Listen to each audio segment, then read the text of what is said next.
ప్రేమానమ్మకమైన మా ప్రియ పరలోకపు తండ్రి, పరిశుద్ధుడు అయిన దేవ, జీవాధిపతి, శ్రేష్టమైన మీ నామంలో ఈ మధ్యాహ్న కాల సమయమున కృతజ్ఞతలు చెల్లిస్తున్నాం. పదకాకానిలో విడిరాజుల కాలనీ ఈ ప్రాంతంలో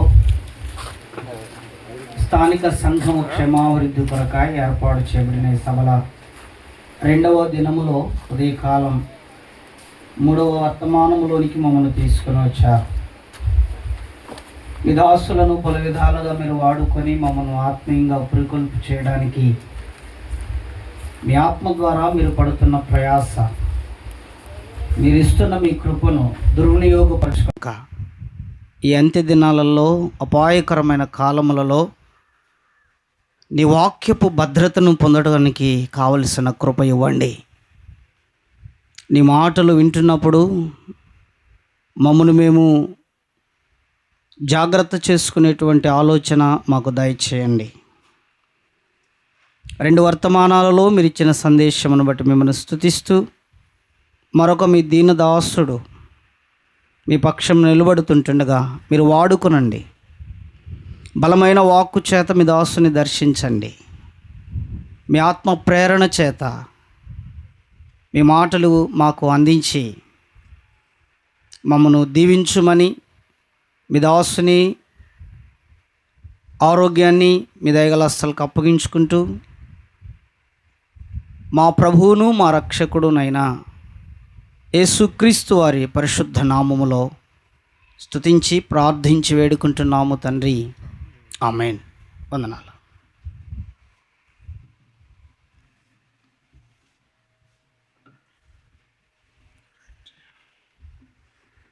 ఇది హ్యాండ్కి తీసేసి నాకు చేతికి తీసేసి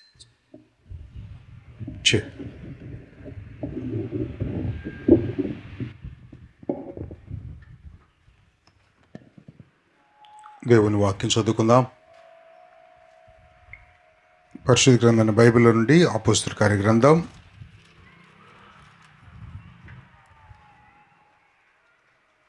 28వ అధ్యాయము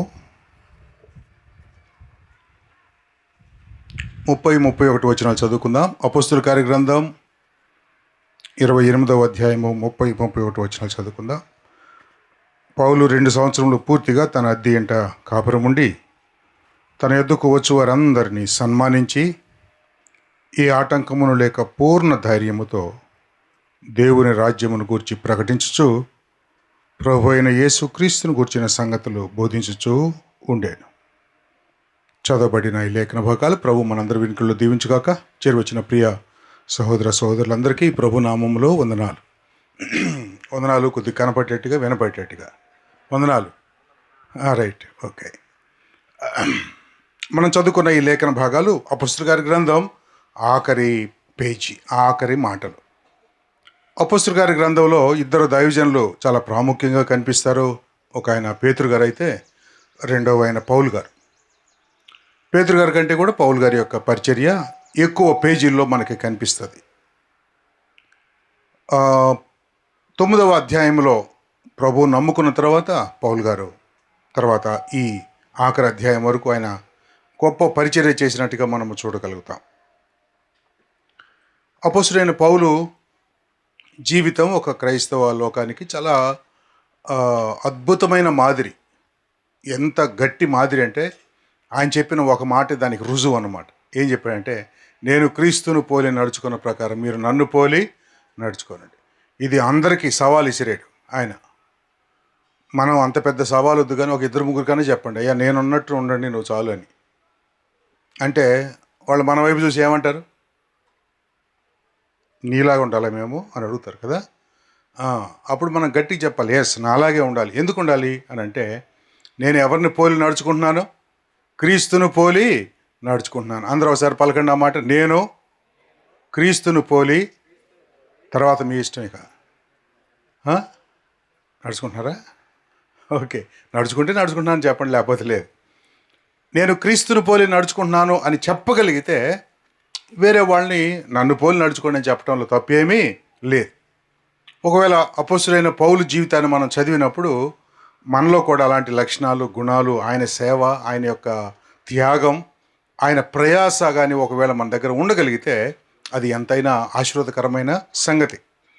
ఈ అపోస్తుల కార్యాలు 28వ అధ్యాయం 31-30 వచనాలు, అపోస్తులైన పౌలు అరెస్ట్ చేయబడి రోమా పట్టణంలో ఒక ఇంటిలో, అద్దె ఇంటిలో ఆయన పోలీసుల కాపలా, సైనికుల కాపలాలో ఉన్నాడు. ఇది 2 సంవత్సరాలు జరిగింది. ఈ 2 సంవత్సరాల తర్వాత ఆయన మళ్ళీ అక్కడున్న రాజుగారి యొద్ద నుండి విడుదల పొందుతాడు. విడుదల, ఈయన మీద పెట్టిన కేసు కొట్టివేయటం జరుగుతుంది. అప్పటికే చాలా సంవత్సరాలు, అక్కడ 2 సంవత్సరాలు, 2 సంవత్సరాల పైన దగ్గరగా 5 ఏళ్ళు ఆయన జైల్లో ఉన్నాడు. తీరా ఫైనల్గా చక్రవర్తి చెప్పింది ఏంటంటే ఈయనలో ఏ నేరమో లేదు అని చెప్పినప్పుడు ఆయన వదిలేశారు. ఆయన వదిలేసిన తర్వాత మరలా ఆయన అనేక ప్రాంతాలు తిరిగి పరిచయం చేశాడు. మరలా అరెస్ట్ చేశారు రెండోసారి అరెస్ట్ చేసినప్పుడు ఆయన్ని ఖడ్గంతో చంపిస్తారు. అప్పుడు ఇంకొక రాజుగారు ఉంటాడు, ఆయన ఖడ్గంతో చంపించేస్తాడు. ఇలాగా పౌలు జీవితం ముగింపు జరుగుతుంది. అయితే మనం చదువుకున్న ఈ వచనాల్లో ఆఖరి 2 వచనాల్లో పౌలు గారు మొదటిసారి అరెస్ట్ అయినప్పుడు 2 సంవత్సరాలు తన అద్దె ఇంట ఉండి తన యొద్దకు వచ్చి వారందరినీ సన్మానించి ఏ ఆటంకం లేకుండా పూర్ణ ధైర్యంతో దేవుని రాజ్యాన్ని గురించిన సత్యాలు బోధించాడు. దేవుని రాజ్యము అంటే సంఘము అని గుర్తుపెట్టుకోండి. సంఘాన్ని గురించిన సత్యాలు, అద్భుతమైన సత్యాలు వారికి ప్రకటన చేశాడు. ప్రభు అయిన యేసుక్రీస్తు వారిని గురించిన సంగతులు, సంఘాన్ని గురించిన సంగతులు ఆయన బోధించాడు అని. ఈ కాలంలో ఆయన ఆ 2 సంవత్సరాల కాలంలో కొన్ని ఉత్తరాలు రాయవలసి వచ్చింది. ఒక ఉత్తరం అవసరాన్ని బట్టి రాశాడు, ఫిలోమోను పత్రిక. ఆయన ఇక్కడ జైల్లో ఉండగా, అంటే అద్దింట్లో ఉండగా, పౌలు ఇక్కడ ఉన్నాడు అని తెలుసుకొని ఒక వ్యక్తి ఆయన్ని చూడటానికి వచ్చాడు. ఆ వచ్చిన ఆయన ఎవరో కాదు, ఒనేసేం. వచ్చిన ఆయన పేరు ఏం పేరు? ఒనేసేం. ఈ ఒనేసేము నిజానికి ఫిలిప్పీ పట్టణానికి సంబంధించిన వాడు. ఫిలిప్పీ పట్టణంలో మరి ఫిలోమోను అనే ఆయన ఇంటిలో ఒక పనివాడు. ఈ పనివాడైన ఈయన ఏం చేశాడనంటే ఏదో నష్టం కలిగించి ఆ ఇంట్లో నుంచి పారిపోయాడు. అప్పట్లో పనివాళ్ళు అంటే బానిసలే. ఈ బానిస పారిపోయాడు. ఇంకా మళ్ళీ వాళ్ళకి కనిపించలేదు. కానీ సడన్గా ఆయన రోమా పట్టణంలో అక్కడ ఆయన ప్రత్యక్షమయ్యాడు. ఆ రోమా పట్టణంలో ఈ పౌలు గారిని చూడటానికి వెళ్ళాడు. ఆ కుక్కను అడుగుతారు నాన్న, మురికి తరుగు మట్టి అదే ఎక్కువ మందికి పోయి బాగా ఒక ఇద్దరికి చాలు. ఓకే వెళ్ళు. అరే మళ్ళీ ఇటే వస్తుంది అది. పట్టకపోయి స్నానం చేయించింది అన్నట్టు. ఓకే,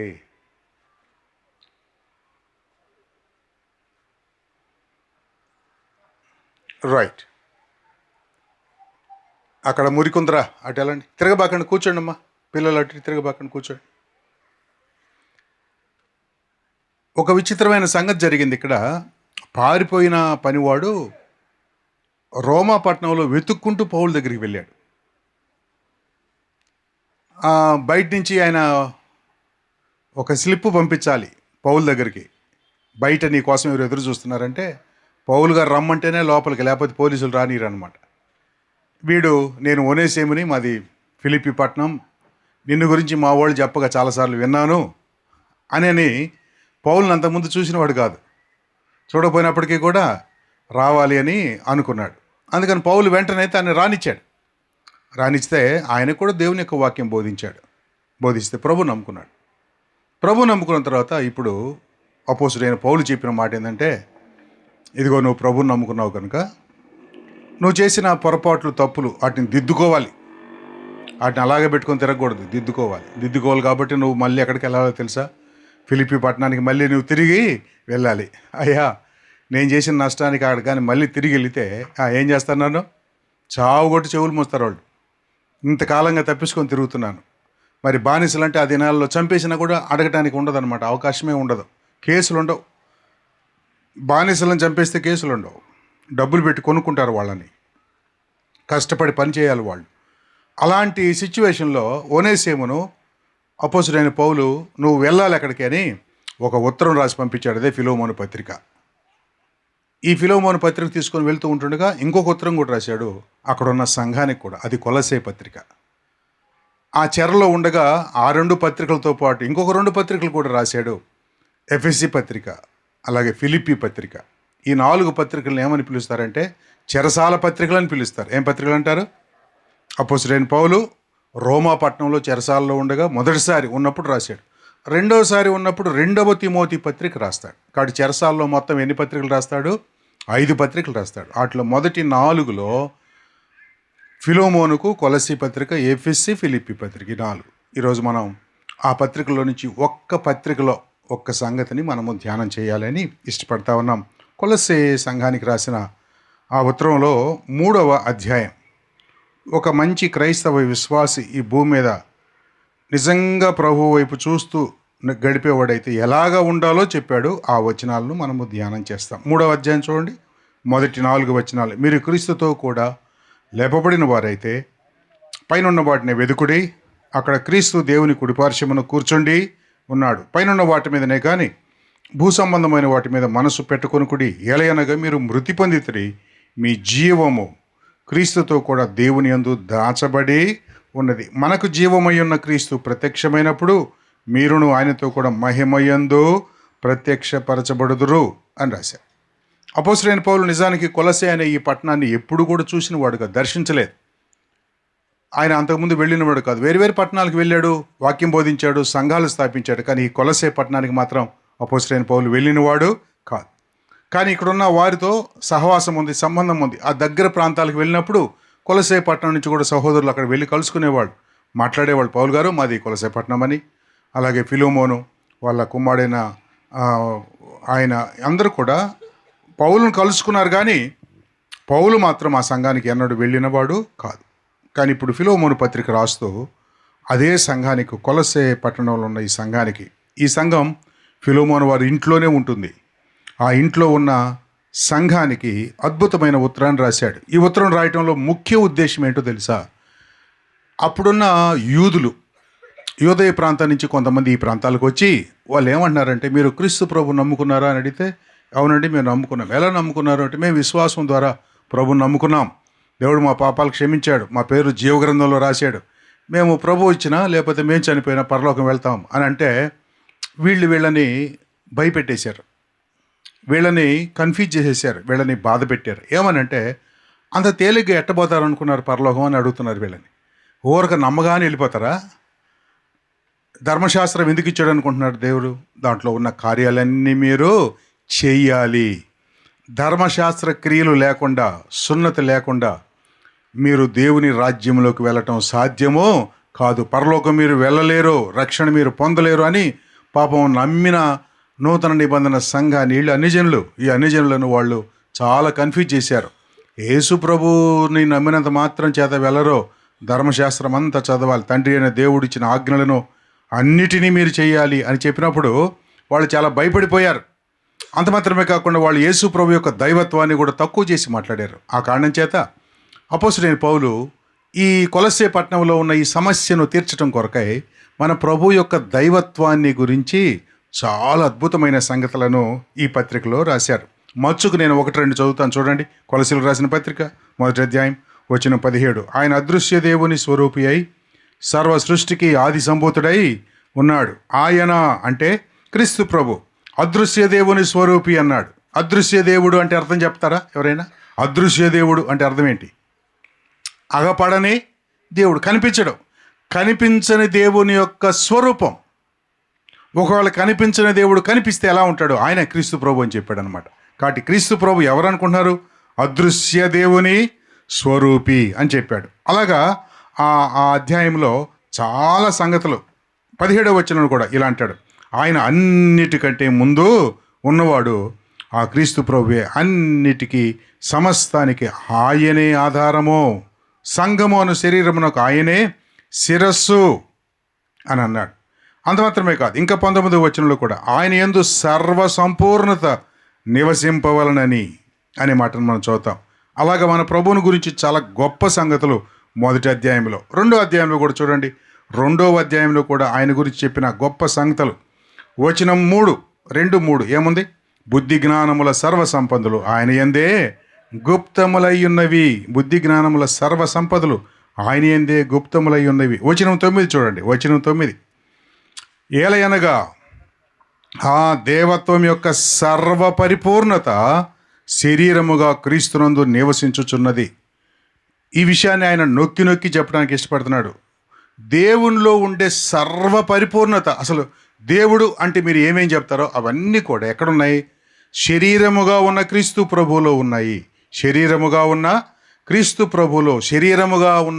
ప్రభువులో ఉన్నాయని ఆయన నొక్కి వక్కానించాడు.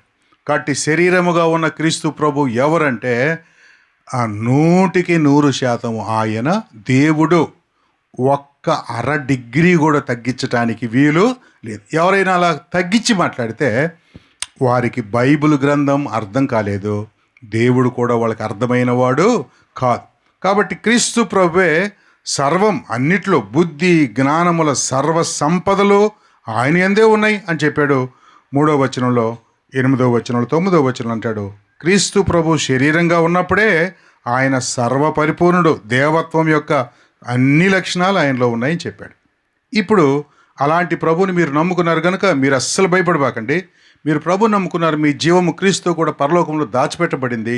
కాబట్టి మీరు పైనున్న వాటినే వెదకండి. ఒక వ్యక్తి క్రీస్తు ప్రభు నమ్ముకున్న తర్వాత తన దృష్టి అంతా కూడా ఎక్కడ ఉండాలంటే పైనున్న, అంటే ప్రభు మీద, ఆత్మీయమైన సంగతుల మీద ఉండాలి. ఆత్మీయమైన సంగతుల్లో ఉండాలంటే మన జీవితంలో జరగవలసిన కొన్ని ప్రాముఖ్యమైన సంగతులు ఉన్నాయి. అవి జరగకుండా మనము ఆత్మీయంగా అంటే మన మనసంతా పరలోకం మీద పెట్టడం సాధ్యమో కాదు. పరలోకం మీద మన మనసు పెట్టాలంటే ఖచ్చితంగా మన జీవితంలో కొన్ని అనుభవాలు, కొన్ని సంగతులు ఖచ్చితంగా జరగాలి. అవి ఏమిటి అని మనం చదివితే 3వ అధ్యాయము 5వ వచనం నుండి 17 వచనాల వరకు నేను చదువుతాను. పెద్ద ప్రసంగం ఉండదు, పెద్ద వివరణ ఉండదు. అందువల్ల నాకు ఇచ్చిన సమయంలో నేను ముగిస్తాను కనుక వాళ్ళు ఎప్పుడు ముగించాలో చెప్పేశారు నిర్వాహకులు. ఆ కారణం చేత ఆ కొద్ది సమయంలోనే ఈ 5 నుండి 17 వచనాల వరకున్న ఈ ప్రాముఖ్యమైన ఈ భాగంలో నిజమైన విశ్వాసి ఆయనలో కలగవలసిన నిజమైన మార్పులు, అవి లేకుండా పైనున్న వాటిని వెదకటం సాధ్యమో కాదు. అందుకని నేను చదువుతూ ఉన్నప్పుడే శ్రద్ధగా ఆలకించాలని ప్రేమతో కోరుతున్నాను. 5వ వచనం, 3వ అధ్యాయం కొలసీలు రాసిన పత్రిక 3వ అధ్యాయం 5వ వచనం. కావున భూమి మీద ఉన్న మీ అవయవములను అనగా జారత్వమును, అపవిత్రతను, కామాతురతను, దురాశను, విగ్రహారాధన అయిన ధనాపేక్షను చంపివేయుడి. వాటి వలన దేవుని ఉగ్రత అవిధేయుల మీదకి వచ్చును. పూర్వము వారి మధ్య జీవించినప్పుడు మీరును వీటిని అనుసరించి నడుచుకొంటిరి. ఇప్పుడైతే మీరు కోపమును, ఆగ్రహమును, దుష్టత్వము, దూషణ, మీ నోట బూతులు అను వీటన్నిటిని విసర్జించుడి. ఒకరితో ఒకడు అబద్ధమాడుకుడి. ఏలయనగా ప్రాచీన స్వభావమును దాని క్రియలతో కూడా మీరు పరిత్యజించి జ్ఞానము కలుగు నిమిత్తము దాన్ని సృష్టించిన వాని పోలుకు చొప్పున నూతన పరచబడుచున్న నవీన స్వభావమును ధరించుకొని ఉన్నారు.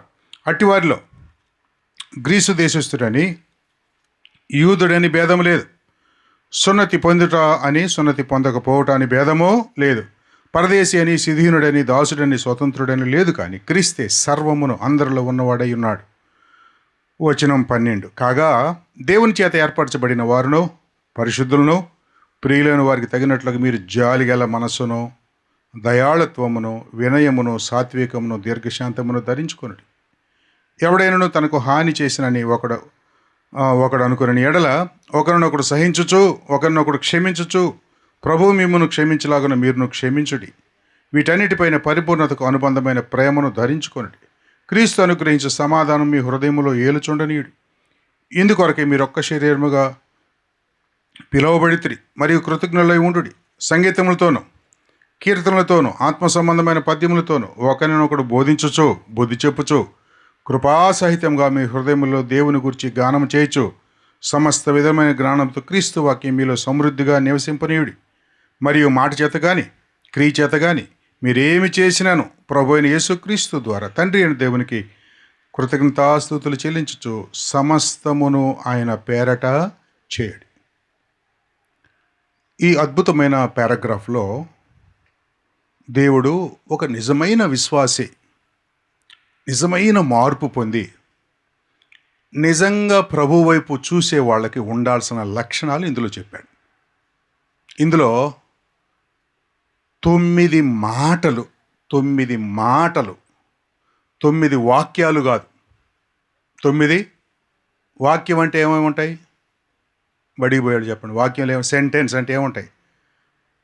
సెంటెన్స్లో 3 ముక్కలు ఉంటాయి. కర్త, కర్మ, క్రియ. ఆ 3 కలిపితే ఒక సెంటెన్స్ అయింది. అవి ఏమి లేకుండా, కర్త లేదు, కర్మ లేదు, క్రియ లేదు, ఏమి లేకుండా 3 మాటలు, విడివిడి పదాలు అన్నమాట, 3 పదాలు. అట్లా ఒక్కొక్క పదాన్ని గురించి మనం ఆలోచన చేస్తే ఈ పారాగ్రాఫ్లో ఉన్న ఈ అంశాన్ని మనం క్లుప్తంగా అర్థం చేసుకోవడానికి అవకాశం ఉంటుంది. నేను మీకు 9 మాటలు చెబుతాను. ఈ మాటలు, ఆ పారాగ్రాఫ్లో ఉన్న మాటలు, ఆ మాటలు మీ నోటికి వస్తే, మీ పేపర్కి వస్తే కాదు, ఎవరికి రావాలి? పేపర్లో రాసుకోండి, తప్పులేదు. కానీ దేనికి రావాలి? మనకి నోటికి రావాలి.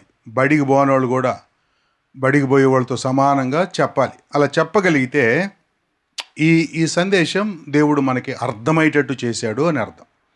ఇంతసేపు ఎండలో కూర్చొని అది అర్థం కాకుండా పోయామనుకో, అర్థం కాదంతా ఏమైపోయినట్టు అర్థం? వ్యర్థం, అంతే కదా, సింపుల్గా. అర్థం కాకపోతే అంటే నేను అరిచింది వ్యర్థమే, మీరు కూర్చున్నది కూడా వ్యర్థం. అట్లా వ్యర్థం కాకుండా ఉండటం కోసం మన హృదయాన్ని, మన మనసును, మన చెవులను ఇక్కడ పెడదాం కొద్దిసేపు. ఈ కొద్దిసేపు మనం అలా పెట్టడం ద్వారా మన జీవితానికి ఎంత దీవెన, ఎంత ఆశీర్వాదం వస్తుందో గమనిద్దాం. నేను మీకు 9 పదాలే చెప్తాను. ఆ పదాలను కూడా ఎలా చెప్తామంటే, వాటిని కూడా 3 భాగాలు చేసుకుందాం. 9 పదాలను ఎన్ని భాగాలు చేసుకుందాం? 3 భాగాలు చేసుకుందాం. ఒక భాగంలో 3 పదాలు ఉంటాయి.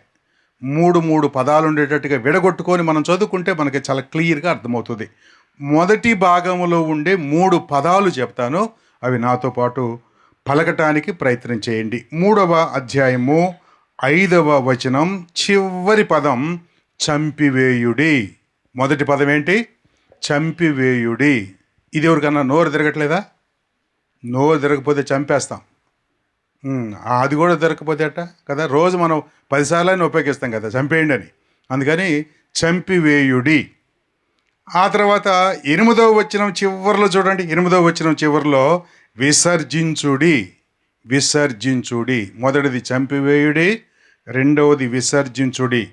10వ వచనం 2వ లైన్లో చూడండి, పరిత్యజించుడి.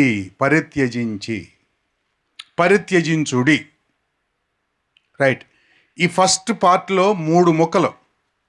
మొదటి మాట చంపేయండి అని, రెండవ మాట విసర్జించండి, మూడవ మాట పరిత్యజించండి. ఓకేనా? చంపేయండి, విసర్జించండి, పరిత్యజించండి. నేను 7 చూపిస్తూ ఉంటాను, మీరు పలకాలి. పెద్దగా పలకాలి. పెద్దగా. చంపివేయుడి, వెరీ గుడ్. 2 విసర్జించండి, 3 పరిత్యజించండి, వెరీ గుడ్. ఇక రెండవ బ్యాచ్లో ఇంకొక 3 మాటలు ఉంటాయి. అవి ఎక్కడెక్కడ ఉంటాయంటే 10వ వచనం చివరిలో ఉంటాయి. నవీన స్వభావమును అనంతరం చూడండి, ధరించుకొని. కాబట్టి మనం రెండవ బ్యాచ్లో 3 పదాలు ఉన్నాయే, ఆ 3 పదాలు ఏంటంటే ధరించుకొనుడి. మళ్ళా 12వ వచనం చివరిలో చూడండి. 12వ వచనం చివరిలో ఏముంది? అక్కడ కూడా ధరించుకొనుడే ఉంది. 12వ వచనం చివరిలో కూడా ధరించుకొనుడి. 14వ వచనం చివరిలో చూడండి, ధరించుకొనుడి. అంటే రెండవ బ్యాచ్ చాలా సులభం అన్నమాట. 3 సార్లు ఒకే మాట వస్తుంది, ధరించుకొనుడి. ఇప్పుడు పలుకుతారా మీరు? పలకండి. ధరించుకొనుడి. ఎన్నిసార్లు వచ్చింది? ఎన్ని పదాలు అయిపోయినాయి ఇప్పుడు మనం నేర్చుకోవాల్సినవి? 6 అయిపోయినాయి. ఇంకొక 3 ఉన్నాయి. ఆ ఒక్క 3 కూడా చూద్దాం. చూడండి, ఆ ఒక్క 3 కూడా చూద్దాం. ఈ 9 పదాలు మీకు వచ్చేస్తే నా వాక్యం అయిపోయినట్టు. ఇంకా అంతే. నేను చెప్పాలనుకుంది 9 పదాలే. 15వ వచనం చివరి మాట, అంటే మధ్యలో ఉంటుంది, ఏలుచుండనీయుడి. 15వ వచనం మధ్యలో ఉంటుంది చూడండి, ఏలుచుండని. మీ హృదయములలో సమాధానాన్ని, మీ హృదయములలో ఏలుచుండనీయుడి. మీరు గుర్తుపెట్టుకోవాల్సిన మాట ఏలుచుండనీయుడి. 16వ వచనం చివరిలో చూడండి, 16వ వచనం చివరిలో నివసింపనీయుడి. ఏలుచుండనీయుడి, నివసింపనీయుడి. ఆఖరగా 17వ వచనం ఆఖరిలో ఆయన పేరట చేయుడి, ఆయన పేరట చేయుడి. రైట్. ఇప్పుడు ఆ మూడు మాటలే మళ్ళీ చెప్తాను నేను, చూడండి. ఆ మూడు మాటలే మళ్ళీ చెప్పుకుందాం. ఏలుచుండనీయుడి, నివసింపనీయుడి, ఆయన పేరట చేయుడి. ఇప్పుడు మీరు చెప్పండి. ఏలుచుండనీయుడి, నివసింపనీయుడి, ఆయన పేరట చేయుడి. ఇంతే నేను చెప్పాలనుకున్న ప్రసంగం. ఈ 9 మాటలే చెప్పాలనుకుంటున్నాను. కాకపోతే ఈ 9 మొత్తం వరుసగా చెబితే బాగుంటుంది. ఇప్పుడు మొదటి మాట చంపేయండి, విసర్జించండి, పరిత్యజించండి. ఒక్క నిమిషం ఆగుదామా? ఆగుదాం. చంపేయండి అంటే అర్థం ఏంటి? పాము వచ్చింది అనుకో మన మధ్యలోకి పాము వచ్చింది అనుకో.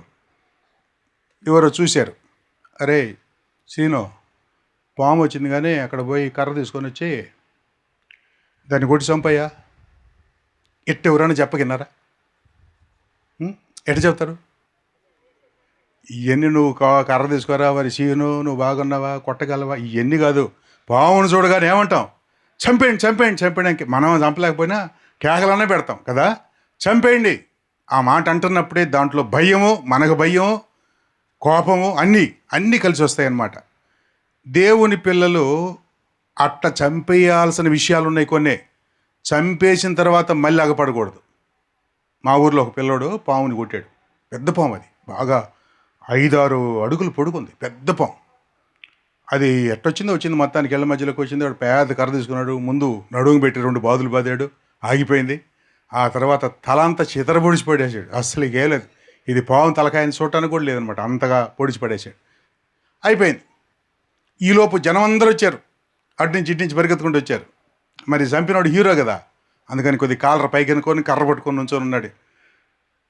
అటు పాము చాలా పెద్దదే అంటున్నారు అందరూ.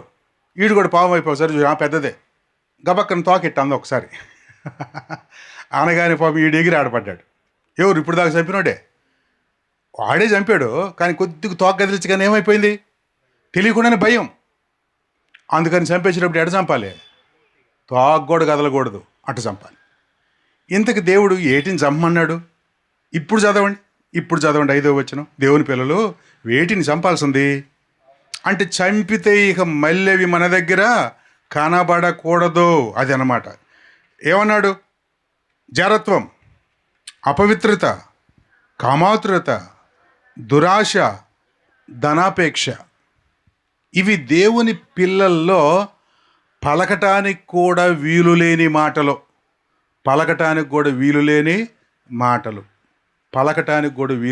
అవి మన దగ్గర ఉండకూడదు.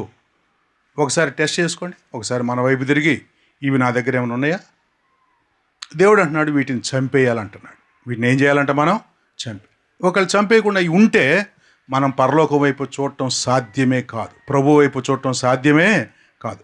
ప్రియమైన దేవుని పిల్లరా, మనం వాక్యాన్ని ఊరు చదువుకొని అటు వదిలేసి వెళ్ళిపోవడానికి కాకుండా దాన్ని మనం అన్వయించుకోకపోతే విన్న వాక్యం వల్ల ఏమాత్రం ప్రయోజనం ఉండదో. బోధించేవాళ్ళు, వినేవాళ్ళు అందరూ కూడా నా దగ్గర ఈ లక్షణాలు ఉన్నాయా?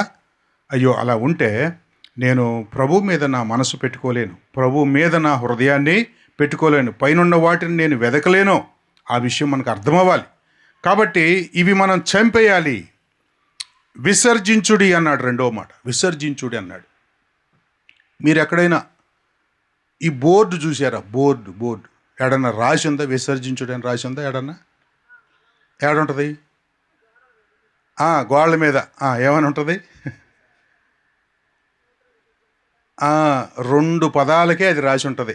బస్టాండ్కి పోతే చాలు, ఇంకెంత అటు ఇటు తిరగాల్సిన పనిలే. పైన బయట రాసి ఉంటాయి, మల విసర్జన, మూత్ర విసర్జన శాల అని ఉంటుంది. అంటే ఏదో తెలుసుగా మనకి, బాత్రూమ్కి పోవటానికి అనమాట. విసర్జన అనే పదాన్ని దేనికి ఉపయోగించాడో చూసారా? మల విసర్జన, మూత్ర విసర్జన. ఎవరన్నా ఆ హాల్లోకి పోయి అట్ట ఎవరన్నా గాలి పీల్చుకోక ఎప్పుడన్నా చూసారా?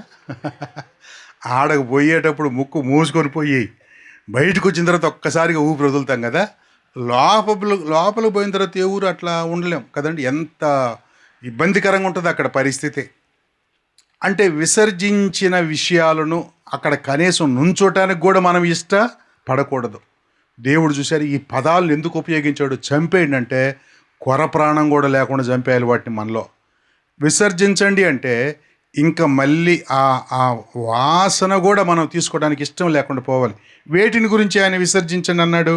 కోపము, ఆగ్రహము, దుష్టత్వము, దూషణ, బూతులు. దేవుని పిల్లల్లో ఇవి కనిపించకూడదు. దేవుని పిల్లల్లో ఇవి కనిపించకూడదు. ఈ ఈ వీటిలో ఉన్నాయి, మన దగ్గర ఏమైనా ఉన్నాయో గమనించుకుంటే అవి నిజానికి ఉండాల్సింది ఆ విసర్జనశాలలో ఉండాలి. కానీ అవి మన దగ్గర ఉన్నాయి అంటే నువ్వు ఏమై ఉన్నావో తెలుసా? నువ్వు అలాంటి వాసన కొడుతున్నావని అర్థం. ఆ స్మెల్ మన దగ్గర రాకూడదు, ఆ వాసనే మన దగ్గర రాకూడదు. కాబట్టి అలాంటి వాటిని దోషం ఉండకూడదు. దుష్టత్వము, ఆగ్రహం, కోపం, బూతులు దేవుని పిల్లలకు అవి తగినవి కావు. కాబట్టి విసర్జించండి అని అన్నాడు. 10వ వచనంలో చదివితే 3వ మాట ఉందిగా, పరిత్యజించండి. పరిత్యాగము అనే పదాన్ని ఎక్కడ వింటాం మనం? భార్యాభర్తల మధ్య, వాళ్ళిద్దరి మధ్య కలిసి ఉండటానికి వీలు లేని పరిస్థితులు వస్తే అఫీషియల్గా కోర్టులో ఏం చేయాలంటే ఒకరినొకరు విడిపోవటానికి పత్రాల మీద సంతకం పెట్టిపోతారే, దాన్ని ఏమంటారంటే పరిత్యాగ పత్రము అని అంటారు. పరిత్యాగం అంటే విడాకులు అని అర్థం. విడాకులు తీసుకునే వాళ్ళ మనస్సులో ఏముంటుందంటే ఆ ఎదురుగున్న వ్యక్తి భర్త కావచ్చు, భార్య కావచ్చు, వాళ్ళని గురించి వాళ్ళు ఇలా అనుకోనే దాని మీద సంతకం పెడతారు. జీవితములో నిన్ను ఎన్నడూ మళ్ళీ నేను కలుసుకోవటానికి ఇష్టపడటం లేదు, నీతో నాకు ఇక సహవాసము వద్దు, నీతో నేను కలిసి ఉండటం కుదరదు అనుకున్నప్పుడు కదా మనం అది ఇస్తామో. దేవుడు అంటున్నాడు, మీరు అలాగా ఒక పరిత్యాగ పత్రం, ఒక విడాకులు ఇచ్చేసేయండి అన్నాడు. దేనికి విడాకులు ఇవ్వాలి అని అంటే మీ ప్రాచీన స్వభావానికి. దేనికంట? మీ ప్రాచీన స్వభావమును దాని క్రియలతో కూడా పరిత్యజించి అన్నాడు. మనకు ఒక పాత స్వభావం ఉంది. ప్రభువుని నమ్మక ముందు మనకి ఇంకో వేరే స్వభావం ఉండేది. మన బుద్ధి, మన ఆలోచనలు, మన అలవాట్లన్నీ వేరు. కానీ ప్రభువుని నమ్మిన తర్వాత మన అలవాట్లన్నీ వేరుగా ఉండాలి. అందువల్ల మన పాత జీవితాన్ని మనం ఏం చేయాలంటే పాతేసేయాలి. అంతే. పరిత్యజించడం అంటే అర్థం ఏంటంటే దానికి మనం విడాకులు ఇచ్చేయాలి. విడాకులు ఇచ్చిన తర్వాత అది మళ్ళీ మన దగ్గర కనిపించటానికి వీలు లేదు. ఇది ముందుగా చేయవలసిన పని. ముందుగా మనం ఆ పని చేయాలి. ఇక రెండవది, నెక్స్ట్, ఈ పని చేసిన తర్వాత కదండి ధరించుకునే ప్రోగ్రాం పెట్టాడు దేవుడు. అవి చంపేయకుండా, పరిత్యజించకుండా, విసర్జించకుండా వీటిని ధరించుకోవటం వల్ల ఏమి ఉపయోగం ఉండదో. 15 రోజుల నుంచి బన్నీను మార్చకుండా సొక్కాలు మాత్రమే మారుస్తున్నాడు ఒక ఆయన. ఏమైద్ది? నువ్వు సొక్కా మార్చినంత మాత్రం చేతి ఏం కాదు. పక్క వాళ్ళు కదా దమాయించి కొడతా ఉంటుంది. చూస్తే సొక్కా కొత్తదే, కానీ లోపల బన్నీని మార్చట్లా. ప్రభు అన్నాడు, ముందు బన్నీని పీకేసి తర్వాత కొత్త సొక్కా వేసుకోమంటున్నాడు. చాలామంది చంపేయకుండానే, విసర్జించకుండానే, పరిత్యజించకుండానే పైన మేకప్ వేస్తున్నారు. మేకప్ వల్ల ప్రయోజనం ఉండదు. దేవుడు అందుకని అన్నాడు, ఈ 3 విషయాలు ధరించుకోవాలి. మొదటిది, నవీన స్వభావాన్ని ధరించుకోవాలి. అది దేవుని స్వభావం అని చెప్పాడు. రెండవది, మనం ధరించుకోవాల్సింది ఏమిటి అంటే జాలిగల మనస్సు, దయాళత్వం, వినయం, సాత్వికం, దీర్ఘశాంతం. ఇవన్నీ కూడా దేవుడు ఏర్పాటు చేసిన పరిశుద్ధులకు ఉండాల్సినవి అన్నమాట. వాళ్లకు తగినవి. అందుకని వాటిని ధరించుకోండి అని అన్నాడు. 14వ వచనంలో వీటన్నిటిపైన పరిపూర్ణతకు అనుబంధమైన ప్రేమను ధరించుకోండి. వీటన్నిటిపైన ప్రేమను ధరించుకోండి అన్నాడు. పైన అంటే పై వస్త్రము అని అర్థం. పైన అంటే పై వస్త్రం. అప్పుడప్పుడు చలికాలంలో కదా మనందరూ శాలువాలు కప్పుకొని వస్తూ ఉంటాం కదా, పై కోట్లు వేసుకొని వస్తూ ఉంటారు. శాలువాలు కప్పు అన్నిటికీ పైన ఉండేది ప్రేమ ఉండాలన్నాడు దేవుడు. మిగిలినవన్నీ ఆ ప్రేమ కింద కప్పబడి ఉంటాయి. కాబట్టి ప్రేమ అన్నిటికీ పరిపూర్ణత ఇస్తుంది కనుక మనము ప్రేమను ధరించుకోవాలి. విసర్జించాల్సిన వాటిని, చంపవలసిన వాటిని, వదిలేయవలసిన వాటిని వదిలేసిన తర్వాత మనము ఈ 3 ధరించుకోవాలి. ఆఖరిగా 3 మాటలు చెప్పుకున్నామా? అవేంటి? మీరు మీ ఏలుచుండనీయుడి అని అన్నాడా? ఏమేలాలి? 15వ వచనంలో క్రీస్తు అనుగ్రహించు సమాధానము మీ హృదయంలో ఏలుచుండ నీయుడి. మొట్టమొదటిది, మన మీద మనల్ని ఏలేదిగా ఉండాలి. అదేమిటంటే మన ప్రభు అనుగ్రహించే సమాధానం. సమాధానము అనేది 2 అర్థాలతో చెప్పబడుతుంది. ఒకటి, లోపల ఉండే శాంతి. శాంతిని కూడా సమాధానమే అంటారు. రెండవది, ఇద్దరి మధ్య ఉండే సఖ్యత. అలాగైతే మన లోపల శాంతి ఉండాలి, మన బయట ఉన్న సహోదరులతో ఏముండాలి? మనకి సమాధానం ఉండాలి. దేవుడు ఆ సమాధానం ఇవ్వటం కొరకే ఆయన ఈ లోకానికి వచ్చాడు. కాబట్టి సమాధానాన్ని మనం ఏం చేయాలంటే ధరించుకోవాలి. సమాధానాన్ని మనము ధరించుకోవాలి, నివసింపనియ్యాలి, ఏలుచుండనియ్యాలి అని మనం 15వ వచనంలో చూస్తాం. ఇక 16వ వచనంలో సమృద్ధిగా నివసింపనీయుడి అని అన్నాడు. అది మొదటి నుంచి చదివితే మనకు అర్థమైద్ది. సంగీతంతోనూ కీర్తనలతోనూ ఆత్మ సంబంధమైన పద్యములతోనూ ఒకరినొకడు బోధించుచు బుద్ధి చెప్పుచు కృపాసహితముగా మీ హృదయములలో దేవుని గురించిన జ్ఞానము చేచు సమస్త విధమైన జ్ఞానముతో క్రీస్తు వాక్యము మీలో సమృద్ధిగా, ఆ యేసయ్య వాక్యం మనలో సమృద్ధిగా నివసింపనీయాలి. కాబట్టి వాక్యాన్ని మన జీవితానికి మనము అన్వయింపు చేసుకోవాలి, దాన్ని చదవాలి, ధ్యానించాలి. దాన్ని మనము ఎప్పుడు కూడా మన హృదయంలో, మన నోట పాత నిబంధనలు చెప్పినట్టుగా అది నీ నొసట కట్టుకొని ఉండాలి, నీ చేతికి కట్టుకొని ఉండాలి, నీ గౌన్ల మీద రాయాలి అని అన్నాడు. నువ్వు కూర్చున్నప్పుడు లేచున్నప్పుడు దేవుని వాక్యాన్ని బోధించాలి అని అన్నాడు. ఎందుకనంటే మన దగ్గర వాక్యం ఎంత ఉంటుందో మనము అంతగా ప్రభువుకు దగ్గరగా ఉండటానికి అవకాశం ఉంటుంది. అలాగే అంత పవిత్రంగా జీవించడానికి అవకాశం ఉంటుంది. నీ వాక్యమే నన్ను బ్రతికించెను. కాబట్టి దేవుని వాక్యపు వెలుగులో మనము జీవిస్తాం కనుక సమృద్ధిగా మనలో నివసింపనీయుడి అన్నాడు. ఆఖరిగా మనలో ఉండవలసిన ఇంకొక లక్షణం చెప్పాడు. ఇన్ని చేసిన మన ప్రియ ప్రభు మన కోసం రక్షణ ఇచ్చి, మన కోసం సిలువలో ప్రాణం పెట్టి, మన కోసం ఆయన ఈ లోకానికి వచ్చి మళ్ళా తిరిగి రెండోసారి వస్తానని వాగ్దానం చేసిన ఆ ప్రియ ప్రభుకి ఎల్లప్పుడూ కూడా మన హృదయంలో ఏముండాలి తెలుసా? కృతజ్ఞత. ఏముండాలి మనకి? కృతజ్ఞత. దేవుని మాట చెప్పినప్పుడల్లా దేవా నీకు స్తోత్రం అని చెప్పగలిగి ఉండాలి. ప్రతి విషయానికి దేవునికి కృతజ్ఞత చెల్లించుట మీ విషయంలో దేవుని చిత్తము అని అన్నాడు. కాబట్టి దైవ చిత్తాన్ని ఎరిగిన వాళ్ళమై ఆయనకు కృతజ్ఞత చెప్పేవారుగా ఉండాలి. నేను ముగిస్తున్నాను. నేను ఇప్పుడు ఏదో పెద్ద ప్రసంగం చెప్పాను అనుకోవట్లేదు మీ అందరికీ, అట్లా ఊరికి పైపైన చెప్పాను. ఇప్పుడు ఈ ప్రసంగం మీకు బాగా అర్థం అవ్వాలంటే మీరు చేయాల్సిన పని ఇంకొకటి ఉంది. చదువు వచ్చిన వాళ్ళేమో వచ్చే వారం లోపల, అంటే ఈ వారం ఏం వారం? ఇది ఈరోజు మంగళవారమా? బుధవారం.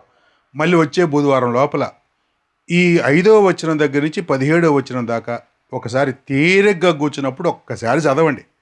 చదివేటప్పుడు అక్కడున్న విషయాలన్నీ మళ్ళీ ఒక్కసారి మీరు చదువుతూ ఉంటే పరిశుద్ధాత్మ దేవుడు నేరుగా మీతో మాట్లాడతాడు. నేను చెప్పిన ప్రసంగం పెద్ద ఉండకపోయినా పెద్ద ఇబ్బంది లేదు, కానీ నేను చెప్పిన 9 మాటలు మీకు గుర్తుంటాయి. 9 మాటలు ముఖ్యం కాదు, మాటల వెనకాల ఉన్న అర్థం మనకు తెలియాలంటే మనం కూర్చొని ధ్యానం చేయాలి. ఒకవేళ చదవటం రానోళ్ళు, దేవుని పిల్లలు మన దగ్గర ఉంటే పిల్లల్ని పిలిపించుకొని కూర్చోబెట్టుకొని చదివించుకోండి. ఒకసారి చదివించుకోండి. అప్పుడు ఇద్దరికి ఉపయోగపడిద్ది. ఆ చదివే పిల్లోడికి ఉపయోగపడిద్ది, నీకు కూడా ఉపయోగపడిద్ది. ఇలాగ ఎప్పుడైతే మనము ఒక్కసారి ఈ వాక్యాన్ని చదువుతామో ఈ వారం లోపల, ఆ రోజు దేవుడు మనతో మాట్లాడతాడు. ఏ సంగతులు మనం దిద్దుకోవాలో వాటిని దిద్దుకోవాలి. ఎక్కడ మనం ప్రోత్సాహం పొందాలి అక్కడ పొందాలి, ఎక్కడ ఉద్యోగం పొందాలి అక్కడ పొందాలి. వాక్యం విన్న తర్వాత మనలో మార్పు జరగకపోతే ఆ వాక్యం వల్ల ప్రయోజనం ఏమీ ఉండదో. ఒకడు అద్దం దగ్గరికి వెళ్ళి తన ముఖాన్ని చూసుకొని తుడుచుకోకుండా వెళ్ళిపోయినట్టు ఉంటుంది. అద్దం దగ్గరికి పోయిన తర్వాత ఏం చేయాలి? మనం ఏదో ఒకటి చేయాలి. అసలు ఏం చేయకుండా వరకు బాగోడు. అద్దం దగ్గర పోయిన తర్వాత చొక్కాన్ని ఇట్టు అనుకోవాలి కనీసం, లేదు ఈ క్రాఫ్ట్ని ఇట్టు అనుకోవాలి. ఇంటికి లేకపోయినా పర్లేదు, వరకు ఇట్టు అనుకోవాలి. ఒక్కోసారి కళ్ళు ఇవన్నీ పైకి పోయి ఉంటాయి, వాటిని ఇట్టు అనుకోవాలి. గడ్డ ఉన్నవాళ్ళు కొద్దిగా ఇట్టు అనుకోవాలి. ఏదో ఒకటి అసలు అక్కడికి పోయిన తర్వాత ఏదో ఒకటి కళ్ళజోడు తీసి మళ్ళీ ఒకసారి తుడిచి ఇట్టట్టు అనుకొని మళ్ళీ పెట్టుకోవాలి. అద్దం దగ్గరికి పోయింది అందుకే కదా, ఏదో ఒకటి సరి చేసుకోవాలి. దేవుని వాక్యం దగ్గరికి వస్తే ఖచ్చితంగా మనలో ఒక్క విషయమైనా మార్పు చేసుకోకపోతే నువ్వు అద్దం కాడు నుంచున్నది ఏమైపోయినట్టు? వ్యర్థం అయిపోయినట్టు. కాబట్టి వ్యర్థం కాకుండా వాక్య వెలుగులో మనం దిద్దుకుందాం. 9 మాటలు మీరు పలికేస్తారు, నేను ప్రార్థన చేస్తాను. చంపేయండి, విసర్జించండి, పరిత్యజించండి, ధరించుకోండి, ఏలుచుండనీయుడి, నివసింపునీయుడి, కృతజ్ఞులై ఉండుడి. ఓకే, చెప్పిన వాళ్ళందరికీ వందనాలు, యాక్షన్ చేసిన వాళ్ళు కూడా వందనాలు. ఏం చేస్తాం ఇక మనం? అంటే చెప్తున్నట్టు యాక్షన్ చేశారులే, వాళ్ళకు కూడా వందనాలు, అందరికి వందనాలు. ప్రార్థన. తండ్రి స్తోత్రం, ఇద్దరు ముగ్గురు దాసులను నోట మీ మాట ఈ దినం ఇక్కడున్న నీ ప్రియబిడ్డలందరూ వింటానికి మీరు కృప చూపారు, అందుకై వందనాలు చెల్లించుకుంటూ విన్న వాక్యానికి నీరుగట్టి ఫలింపు చేయండి. వాక్యం మీది తండ్రి, మాటలు మీవి, గ్రంథం నీది, మాకు అర్థమయ్యేటట్టు చేసే దేవుడు కూడా మీరే. మేమైతే నిష్ప్రయోజకులమైన దాసులం. ఈ ఉదయకాల సెక్షన్లో మీరు మాకు చెప్పిన కృపలన్నిటికీ మిమ్మల్ని కొనియాడుతూ రాత్రికి రేపటికి సిద్ధపరుస్తారని మీకే మహిమ ఘనత ప్రభావాలు ఆరోపిస్తూ యేసు ప్రభు నామంలో స్తుతించి ప్రార్థిస్తున్నాము తండ్రి. ఆమేన్. ఆమేన్. అందరికి వందనాలు.